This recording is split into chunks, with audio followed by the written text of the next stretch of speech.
Hello అండి, welcome to my channel Suma cooking. ఈరోజు మన ఛానల్లో రెసిపీ వచ్చేసి వేడిగా గారెలండి. గారెలు అనగానే మినప్పప్పు ఒక 2-3 గంటలు నానబెట్టుకొని రుబ్బుకొని ప్రిపేర్ చేసుకుంటాం కదా. అంత టైం వేస్ట్ చేయకుండా కేవలం మనము ఒక 10 నుంచి 15 నిమిషాల లోపల మరమరాలతోని గారెలు అయితే ప్రిపేర్ చేసుకోవచ్చండి. మనం మినప్పప్పుతో చేసుకున్న గారెలు ఎంత రుచిగా ఉంటాయో మరమరాలతో చేసుకునే గారెలు కూడా అంతే రుచిగా ఉంటాయి. మరి ఇప్పుడు వాటిని ఎలా ప్రిపేర్ చేసుకోవాలో చూద్దామా. దానికోసము ఇక్కడ ఒక బౌల్లోకి ఒక 3 కప్పుల వరకు మరమరాలు తీసుకోవాలి. వీటిని బొరుగులని కూడా అంటారండి. ఇంకొచ్చేసి ఇక్కడ 3 కప్పుల వరకు మరమరాలు ఒక బౌల్లోకి వేసేసుకొని ఇందులోకి వాటర్ వేసుకొని మనం తీసుకునే మరమరాల్ని శుభ్రంగా కడిగేసుకోవాలి. వాటర్లో వేసుకొని 1-2 సార్లైనా చక్కగా శుభ్రంగా కడిగేసుకొని వాటర్ని మొత్తం పిండేసుకొని ఒక బౌల్లోకి అయితే వేసుకోవాలి. ఎక్కువసేపు ఉంచొద్దండి. వాటర్లో ఒక 2 నిమిషాలు ఉంచితే సరిపోతుంది మనకి. ఇక్కడ వాటర్ మొత్తం పిండుకొని ఒక బౌల్లోకి అయితే వేసేసుకోవాలి. టేస్ట్ మట్టుకు చాలా బాగుంటాయి. చాలా సింపుల్గా ప్రిపేర్ చేసుకోవచ్చండి. ఎక్కువ హడావిడి లేకుండా మార్నింగ్ బ్రేక్ఫాస్ట్గా ఒక్కసారి ఈ విధంగా ప్రిపేర్ చేసి చూడండి. వాటర్లో నుంచి మొత్తం మరమరాలు తీసుకొని ఒక బౌల్లోకి వేసేసుకున్నాక ఒక మిక్సీ జార్ తీసుకొని దాంట్లోకి మనం ఏ కప్పుతోనైతే మరమరాలు కొలుచుకున్నామో అదే కప్పుతోని ఒక 1/2 కప్పు వరకు సన్న రవ్వ వేసుకోవాలి. ఇలా వేసుకున్న రవ్వని మెత్తగా గ్రైండ్ చేసేసుకోవాలండి. ఇలా గ్రైండ్ చేసుకున్న రవ్వనంతా ఒక బౌల్లోకి అయితే వేసుకోవాలి. కరెక్ట్గా కొలత ప్రకారం చేసుకుంటే మీకు ఈ గారెలు అనేటివి పర్ఫెక్ట్గా వస్తాయి.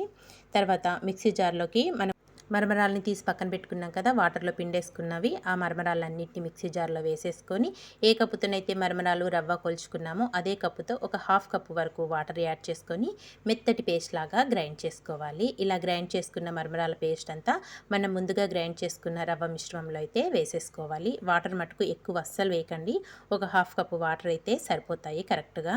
ఇలా వేసేసుకొని ఈ రెండు బాగా మిక్స్ చేసేసుకోవాలి. మనం మరమరాలు పేస్ట్ చేసుకున్నాం కదా, అదంతా రవ్వలో కలిసే విధంగా ఇలా బాగా మిక్స్ చేసేసుకోవాలి. అంతా కలిసే విధంగా ఇలా కలుపుకొని ఒక 10 నిమిషాలు పక్కన పెట్టేసుకుందామండి. ఒక 10 నిమిషాల తర్వాత అయితే ఇందులోకి ఇప్పుడు సన్నగా కట్ చేసుకున్న పచ్చిమిర్చి ముక్కలు, అలాగే సన్నగా కట్ చేసుకున్న కరివేపాకు కూడా వేసేసుకోవాలి. ఇక్కడ నేను కరివేపాకు అలాగే సన్నగా తరిగిన అల్లం ముక్కలు కూడా వేసుకోండి. టేస్ట్ అనేది బాగుంటుంది. సన్నగా కట్ చేసుకున్న పచ్చిమిర్చి ముక్కలు, ఇక్కడ ఒక 2 వరకు నేను పచ్చిమిర్చిని చిన్న చిన్న ముక్కలుగా కట్ చేసేసుకున్నాను. ఒక మీడియం సైజు ఉల్లిపాయను కూడా చిన్న చిన్న ముక్కలుగా కట్ చేసుకొని వేసేసుకోవాలి. ఇందులోని ఒక 1/4 టీ స్పూన్ వరకు వంట సోడా, రుచికి సరిపడినంత సాల్ట్ వేసేసుకొని ఇంక ఇదంతా బాగా మిక్స్ చేసుకోవాలి. వాటర్ మట్టుకు ఇంక అస్సలు యాడ్ చేయాల్సిన అవసరం లేదండి. మనకి ఒకవేళ పల్చగా అయితే మట్టుకు మనం వేసుకునే గారెలు అనేటివి ఆయిల్ పీల్చేసుకుంటాయి. కాబట్టి పిండి అనేది మనకి కొంచెం గట్టిగానే ఉండాలి. నేను వీడియోలో చూపిస్తున్న విధంగా ఇలా చక్కగా గట్టిగానే ఉండాలండి. ఇదంతా బాగా మిక్స్ చేసేసుకోవాలి. మనం ఉల్లిపాయ ముక్కలు, పచ్చిమిర్చి ఇవన్నీ వేసుకున్నాం కదా, చక్కగా ఇదంతా బాగా మిక్స్ చేసుకొని మనం గారెలకి వేసుకోవడానికి వీలుగా ఉండేలా చూసుకోవాలి. పిండి అనేది చూసారు కదా, ఇలా ఉండాలి. ఇంక ఇప్పుడు ఇది కలుపుకున్నదంతా పక్కన పెట్టేసుకొని స్టవ్ పైన డీప్ ఫ్రైకి ప్యాన్లో ఆయిల్ పెట్టుకున్నాను. ఆయిల్ కూడా వేడైపోయింది. మనం కలిపి పెట్టుకున్న బ్యాటర్ని కొద్దిగా తీసుకొని ఒక బాల్ లాగా అయితే చేసుకోవాలండి. ఫస్ట్ ఇలా చేసేసుకొని ఇంకో చేతికి కొంచెం వాటర్ తడి చేసుకోవాలి. వాటర్తో కొంచెం చేతిని తడి చేసేసుకొని నేను ఇక్కడ చూపిస్తున్న విధంగా ఇలా ప్రిపేర్ చేసుకోవాలండి. గారెలు అయితే ఇలా చేసుకొని మధ్యలో హోల్ పెట్టేసుకొని చక్కగా వేడి ఆయిల్లో వేసేసుకొని చక్కగా మంచి కలర్ వచ్చే వరకు డీప్ ఫ్రై చేసుకుంటే ఎంతో టేస్టీగా ఉండే మరమరాలతో మనకి గారెలు అయితే రెడీ అయిపోతాయండి. అన్నీ ఈ విధంగానే మనకి ప్యాన్లో ఎన్ని పడతాయో అన్నీ 1 బై 1 వేసేసుకోవాలి. ఇక్కడైతే నేను ఒక 4 వరకు వేసేసుకున్నానండి. ఒక పక్క చక్కగా మంచి కలర్ వచ్చాక ఇంకో పక్కకు తిప్పుకుంటూ చక్కగా 2 వైపులా మంచి కలర్ వచ్చే వరకు ఫ్రై చేసుకోవాలి. పైన లేయర్ అంతా క్రిస్పీగా, లోపల సాఫ్ట్గా చాలా బాగుంటాయి. మనం మినపప్పుతో చేసుకుంటే మనకు కొంచెం టైం ఎక్కువ పడుతుంది కదండి. అలాంటప్పుడు ఒకసారి ఈ విధంగా మరమరాలతోనైతే ట్రై చేయండి. చాలా క్విక్గా అయిపోతాయి. టేస్ట్ కూడా చాలా బాగుంటాయి. ఇక్కడ మనం వేసుకున్న ఫస్ట్ వై అయితే చక్కగా డీప్ ఫ్రై అయిపోయింది. ఇవన్నింటినీ ఒక ప్లేట్లోకి అయితే తీసేసుకుందాము.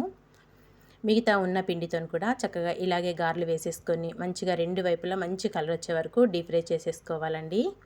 ఇక్కడ నేను మొత్తం అన్ని డీప్ ఫ్రై చేసి మీకు చూపించేస్తున్నాను. ఇక్కడ అన్నింటిని ఒక ప్లేట్లోకి అయితే సర్వ్ చేసేసాను. ఇంతే అండి, చాలా సింపుల్గా టేస్టీగా ఒక 15 నిమిషాల లోపల మనం వేడిగా గారెలు ఇలా ప్రిపేర్ చేసుకొని మీకు నచ్చిన చట్నీతో సర్వ్ చేసుకుంటే చాలా అంటే చాలా టేస్టీగా ఉంటాయి. మరి మీకు నచ్చిందా? నచ్చితే మీరు కూడా తప్పకుండా ఒకసారి ట్రై చేయండి. ట్రై చేశాక ఎలా వచ్చిందో కామెంట్ చేయండి. ఇలాంటి మంచి వీడియోస్ కోసం వెంటనే మరి మన ఛానల్ని సబ్స్క్రైబ్ చేసుకోండి ఫ్రెండ్స్. వీడియో నచ్చితే మీ ఫ్రెండ్స్కి, రిలేటివ్స్కి కూడా షేర్ చేసేయండి. టేస్ట్ మటుకు చాలా బాగుంటుంది. మరి ఇంకెందుకు ఆలస్యం, తప్పకుండా ట్రై చేయండి.